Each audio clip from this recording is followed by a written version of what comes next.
Машина Кейдж каналы өз видеоларын тартууну улантууда.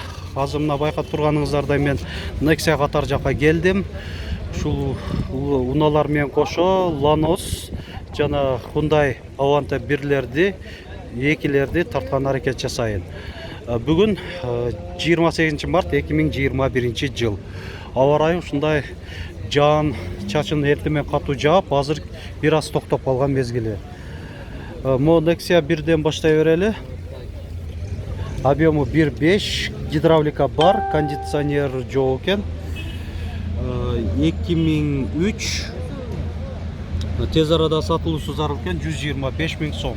Эсим байланыш номери 551 02 62 62. Электропакет. Так.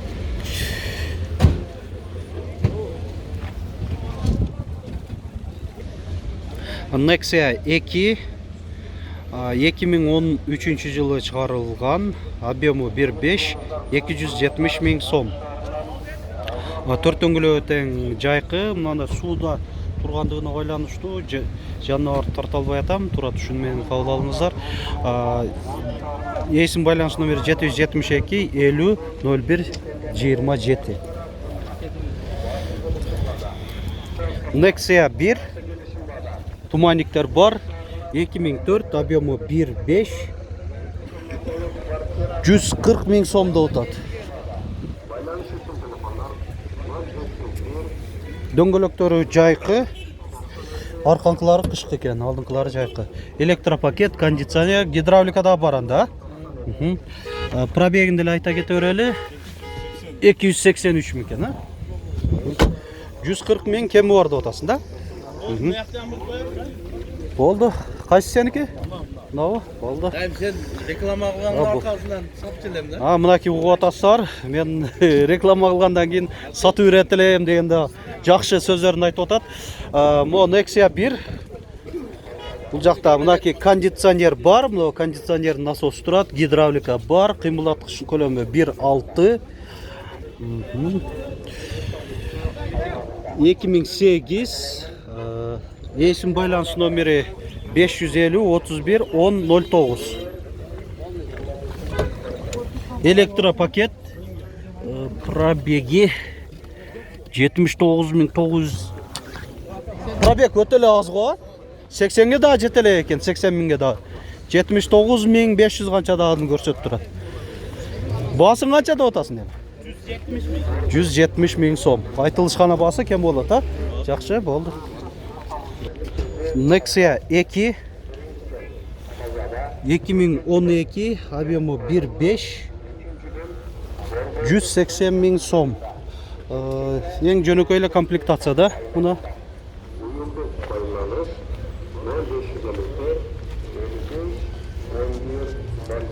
Nexia 2 бул жакта туманнигинен тышкары дагы кошумча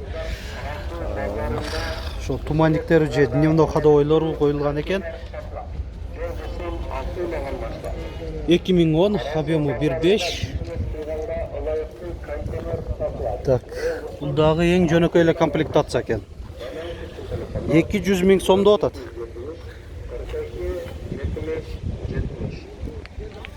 Nexia 2 2011, объему 1.5, газ бензинде. Максималдуу комплектацияда окшойт. 553 55 05 41. Көрүнүшүн көрсөтөйүн.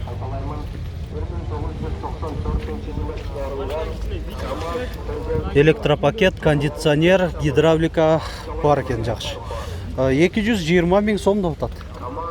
Ушунун жанында Nexia 1 2007, объему 1.5, 150 000 сом. Так, бунун электро жок, бул да эң жөнөкөй эле комплектацияда.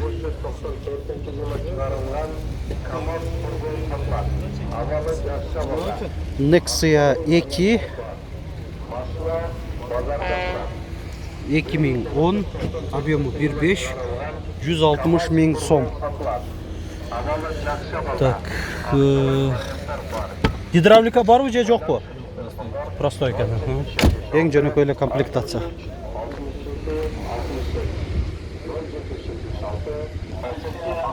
Nexia 2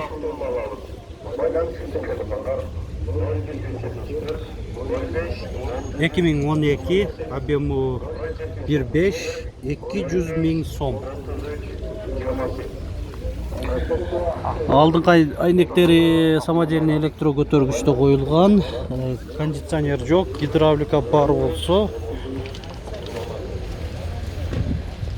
Орточо комплектация. Lanos 1, Deo Lanos 1, Корея 1997, объему 1.5, газ, бензин, коробка механика. 0771 79 64 27 150 000 сом деди. 79 Nexia 2 долларга чейин машина аламын. Bir ayda төлеймін. Байланыш үшін телефондар 0771 2010, объему 1.5, 170 000 сом. 0771 01 00 40. Так. Gönül burunuzlar Да, жөнөкөй эле комплектацияда. сертификаты бар 02 570 мемлекеттик номері Nexia 1 2007, объему 1.6. үстел ақшасын консултары менен автоунаа алмак. Айталаймын. Кондиционер бар, пробеги 228 000 километр. Гидравликада бар, максималдуу комплектацияда. Басы 160 000 сом болду. Lanos 1 чекерек отурса 1997, объему 1.5, 100 000 сомдо атат. Люк бар.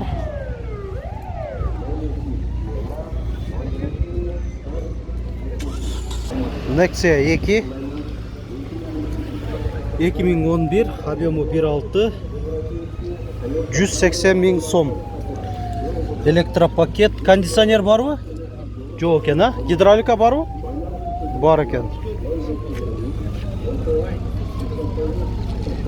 Nexia 2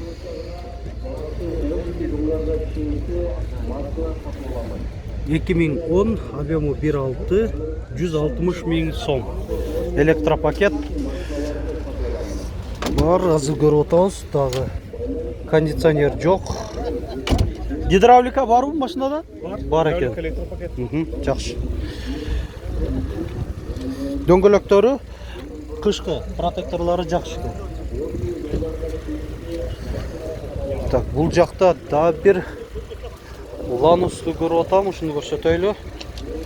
Assalamu alaikum. 2001, объему 1.5, 170 000 сом. Lanos 2 экен бу. Lanos 2 экен. Корея. Так, дөңгөлөктөрү ушунда куюлган дистерде кышкы.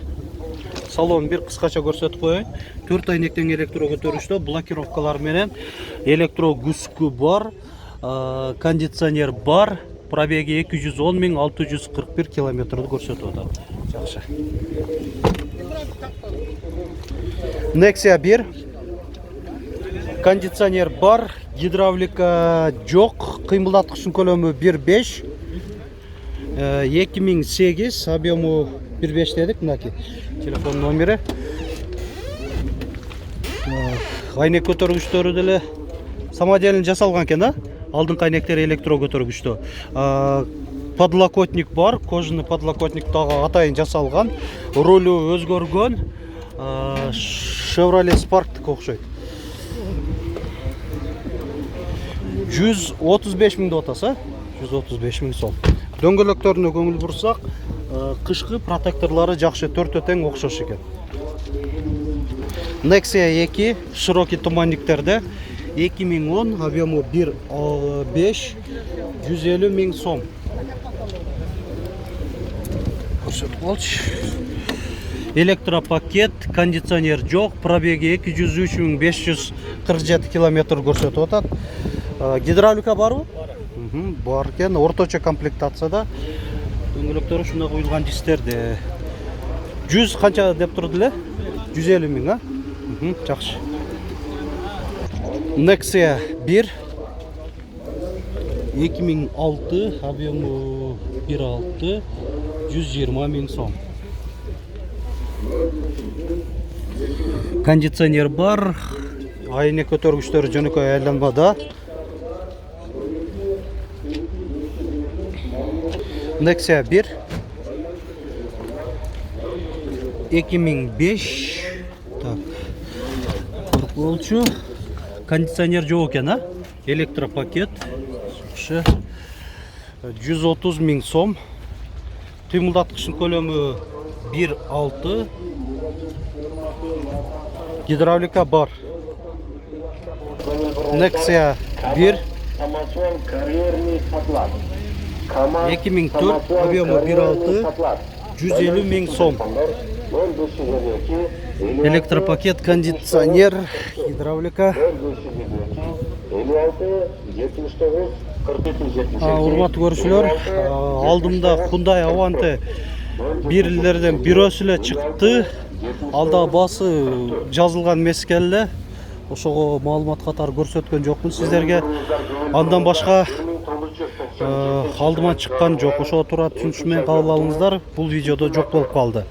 Мына мен дагы бир башынан экинчи башына аягына чейин келдим, мына дарбазанын. Ушул басы такталган унааларга токтолуп кеттик. Класс баса электер, видеобузга класс баспойну унутпаңыздар, жана комментарий да калтырып койсоңуздар болот.